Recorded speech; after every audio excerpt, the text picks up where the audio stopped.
చర్యలు లేవు. అదీ కాకుండా ఎప్పుడు కొననటువంటి నాఫెడ్కి వీళ్ళు లెటర్లు రాస్తారు. ఎప్పుడన్నా చరిత్రలో ఏ రాష్ట్రం నుంచి అయినా నాఫెడ్ అనే వ్యవస్థ మిర్చిని కొన్నదా? మీ చేతిలో ఉన్నటువంటి మార్క్ఫెడ్ని వదిలేసి మార్క్ఫెడ్ ద్వారా కొనాల్సినటువంటి బాధ్యత కలిగిన ఈ కూటమి ప్రభుత్వం మార్క్ఫెడ్ నుంచి పక్కదారి పట్టించేసి నాఫెడ్కి లెటర్లు రాస్తూ కేంద్రం నుంచి సహాయాన్ని అడగడం ఏంటి? ఏ రైతులను ఆదుకోవడానికి మీరు తెచ్చిన అప్పులో నుంచి కొంతన్నా సర్దలేరా? 1,30,000 కోట్లు అప్పు చేసినటువంటి ఈ ప్రభుత్వం రైతులకి గిట్టుబాటు ధర కూడా కల్పించలేదా? గతంలో జగన్మోహన్ రెడ్డి గారు మా ప్రభుత్వంలో ఎంఎస్పీ లేనటువంటి కేంద్రం ఇవ్వనటువంటి పంటలకి మిర్చి కానీ చిరుధాన్యాలకు కానీ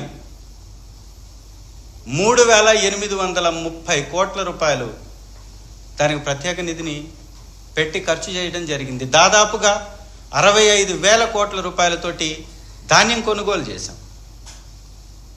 ఇలా ఏవైతే ఇతరత్ర పంటలు ఉన్నాయో వాటి మొత్తానికి కలిపి 7,800 కోట్ల రూపాయల పైచిలకు రైతులను ఆదుకోవడానికి ఖర్చు చేసినటువంటి ప్రభుత్వం మా ప్రభుత్వం. మీరేం చేశారు ఈ 9 నెలల నుంచి? ఒక అసత్యపు వార్తల్ని క్రియేట్ చేయటం, ఇచ్చినటువంటి 6 హామీలని ఎగ్గొట్టడానికి నెలకొక సెన్సేషన్ కేసుని క్రియేట్ చేయటం, ఒక వైఎస్ఆర్ కాంగ్రెస్ పార్టీ నాయకుడిని అరెస్ట్ చేయటం, ఆ అరెస్టు మీద ఒక తప్పుడు వార్తలు అల్లడం, ఆ వార్తల్లోనే రాష్ట్ర ప్రజల యొక్క దృష్టిని మరల్చటం, ఈ చేసేటటువంటి దుర్మార్గ కార్యక్రమాలని కొనసాగించటం, విచ్చలవిడిగా ప్రతి నియోజకవర్గ హెడ్ క్వార్టర్లో కుప్పలు తెప్పలుగా ఇసుక దిబ్బల్ని కొడుతుంటే కూడా ఈ రాజ్యాంగ వ్యవస్థలకు పట్టవు. ఈ మైనింగ్ అధికారులు పట్టించుకోరు. కుప్పల తెప్పలుగా అక్రమంగా బియ్యం పేదలకు ఇచ్చేటటువంటి రేషన్ బియ్యం తరలిస్తుంటే వీరికి కునుకు వహిస్తూ కూర్చుంటారు. ఏమాత్రం బాధ్యత కనపడదు.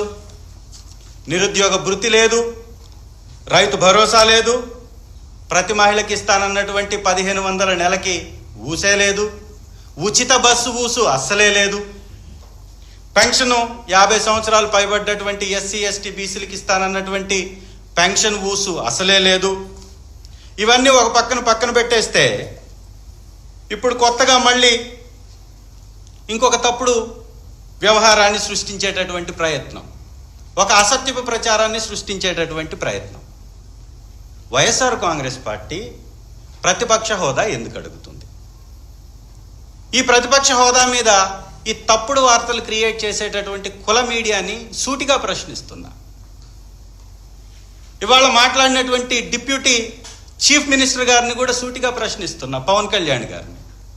అయ్యా, మీకు నిజంగా రాజ్యాంగం గురించి తెలిసి కానీ ఉంటే మీరు అనుభవిస్తున్నటువంటి మీ డిప్యూటీ ముఖ్యమంత్రి అనేటటువంటి పదవి రాజ్యాంగబద్ధంగా మీకు వచ్చిందా? అసలు రాజ్యాంగంలో ఉందా? ఒకసారి చదువుకోను. పక్క వాళ్ళు చెప్పేటప్పుడు తప్పుడు సలహాలు విని మీరు మాట్లాడితే మీరే చిన్నపోతారు, చులకనవుతారు. Deputy chief minister Pawan Kalyan గారిని నేను అడుగుతున్నా, మీరు నిర్వహిస్తున్నటువంటి డిప్యూటీ చీఫ్ మినిస్టర్ అనేటటువంటి పదవి రాజ్యాంగంలో ఉందా? ఉంటే చూపించండి. 10% సీట్లు ఖచ్చితంగా ఉండాలనే నియమం నిబంధన రాజ్యాంగంలో ఉందా? ఉంటే చూపించండి. 6% ఓటింగ్ వచ్చినటువంటి మీరు డిప్యూటీ చీఫ్ మినిస్టర్ గారు, మీరు రాజ్యాంగం గురించి చెప్తారు. దాదాపు 40% వచ్చినటువంటి పార్టీని రోడ్డు మీద నిలబెట్టి 6% ఓటింగ్ లేనటువంటి మీ పార్టీకి deputy chief minister, PSC chairman ఎలా వచ్చింది మీకు? అసలు ప్రజాస్వామ్యం అంటే మీకు అర్థం తెలుసా? ప్రజాస్వామ్యం యొక్క దాని విలువేంటో తెలిసినట్లయితే, ప్రజాస్వామ్యం యొక్క అర్థం తెలిసినట్టయితే ప్రతిపక్షం యొక్క విలువ మీకు తెలుస్తుంది. ఈ రాష్ట్రంలో ఉన్నటువంటి ఒకే ఒక్క పార్టీ ప్రతిపక్ష party YSR Congress party, 40% voting కలిగినటువంటి పార్టీ. మీరేంటి పిఎస్సి చైర్మన్ అనేది ప్రతిపక్షంలో ఉన్నటువంటి పార్టీకి ఇచ్చేటటువంటి పదవి. ఎలా తీసుకున్నారు మీరు?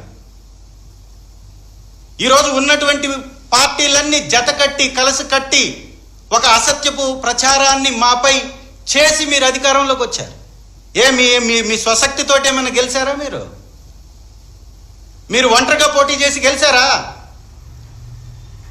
ఈవీఎంలు మేనేజ్మెంట్ ఒకవైపు అనేక ఆరోపణలు ఉన్నాయి. ఎలన్ మాస్క్ లాంటి సాంకేతిక పరిజ్ఞానం సొంతంగా కలిగినటువంటి వ్యక్తే దాని మీద కామెంట్ చేశారు. ఒకసారి వెళ్ళి చూసుకోండి. దాదాపుగా మీరు చేసేటటువంటి 9 నెలల పరిపాలనలో ఆడబిడ్డలకు జరుగుతున్నటువంటి అన్యాయం గురించి మాట్లాడడానికి మీకు నోరు రాదు. ప్రతిపక్షం ఇవ్వకూడదు అని మీరు నిర్ణయించుకున్నారు కాబట్టే ఒక తప్పుడు సృష్టించినటువంటి వార్తలతోటి హల్చల్ చేస్తున్నారు. మీరు ఈ రాష్ట్రంలో ఉన్నటువంటి ఏకైక ప్రతిపక్ష పార్టీ వైఎస్ఆర్ కాంగ్రెస్ పార్టీ. ఈ రాష్ట్రంలో జరుగుతున్న అన్యాయాల మీద నిలదీస్తున్నటువంటి పార్టీ ప్రభుత్వాన్ని వైఎస్ఆర్ కాంగ్రెస్ పార్టీ. మీలాగా 2019లో ఓడిపోయిన తర్వాత 3 సంవత్సరాల వరకు ముడుచుకొని మూలను కూర్చున్నటువంటి పార్టీ కాదు వైఎస్ఆర్ కాంగ్రెస్ పార్టీ. బయటకు వచ్చి ఓడిపోయినా కానీ బాధ్యతతోటి ఈ 9 నెలల నుంచి ప్రజల వైపును పోరాటం చేస్తున్నటువంటి పార్టీ వైఎస్ఆర్ కాంగ్రెస్ పార్టీ. ప్రతి కార్యకర్త రోడ్డు మీదకి వచ్చి ప్రజల వైపున పోరాడుతున్నటువంటి పార్టీ వైఎస్ఆర్ కాంగ్రెస్ పార్టీ.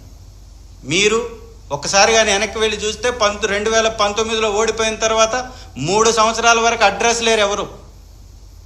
ఒకరు సినిమా షూటింగులు, ఇంకొకరు ఆర్థిక లావాదేవీలు. తెలుగుదేశం నాయకులు కూడా ఎక్కడా కనపడలా. మేము ఓడిపోయినా కూడా బాధ్యతతో వచ్చి మేము ప్రజల వైపు పోరాటం చేస్తున్నాం. ఇవాళ ప్రత్యేక పరిస్థితులు ఉన్నాయి, అనేక అంశాలు ఉన్నాయి మాట్లాడాల్సినవి. ప్రతిపక్ష హోదా ఉంటే మా నాయకుడికి తగినంత సమయం వస్తుంది. అధికార పక్ష నాయకుడికి వచ్చినంత సమయం ఆ తర్వాత ప్రతిపక్ష నాయకుడికి కేటాయించాలి. సో ఎక్కువ సమయం వస్తే ఈ రాష్ట్రంలో ఉన్నటువంటి పరిస్థితుల మీద మాట్లాడే అవకాశం ఉంటుంది. నిజంగా మీకు చిత్తశుద్ధి ఉంటే 11 మందిని ఎదుర్కొనే సత్తా మీకుంటే 11 మంది అడిగేటటువంటి ప్రశ్నలకు సమాధానం చెప్పేటటువంటి ధైర్యం మీకుంటే, మీరు తప్పు చేయకపోతే, మీ కూటమి ప్రభుత్వంలో అన్నీ మంచే చేస్తుంటే 11 మందిమే కదా మేము ఉండేది. మీరు ప్రతిపక్షం హోదా ఇచ్చినా 11 మందిమే, ఇవ్వకపోయినా 11 మందిమేగా. ఇచ్చి చూడండి ఒకసారి. ఎందుకు మీరు కోర్టు అడిగినా కూడా దాని మీద స్పందించట్లా స్పీకర్ గారు? కోర్టులంటే లెక్క లేదు, ప్రజాస్వామ్యం అంటే బాధ్యత లేదు, ప్రజలకు భద్రత లేదు. ఇవన్నీ ఉన్నాయి కాబట్టే ప్రతిపక్షంగా ఉన్నటువంటి మా గొంతుని వినిపించకుండా ఉండాలని. అసెంబ్లీ సాక్షిగా వచ్చి మాట్లాడండి, ప్రెస్ మీట్లలో మాట్లాడడం ఏంటి అనే మీకు నిజంగా ధైర్యం ఉంటే అవకాశం ఇచ్చి చూడండి. ఎందుకు ఇవ్వకూడదు? మీరు భయపడుతున్నారా? మీరు భయపడుతూ మళ్ళీ మాపై నిందలు వేస్తున్నారా? ప్రజాస్వామ్యం అంటేనే పాలక పక్షంతో పాటు ప్రతిపక్షం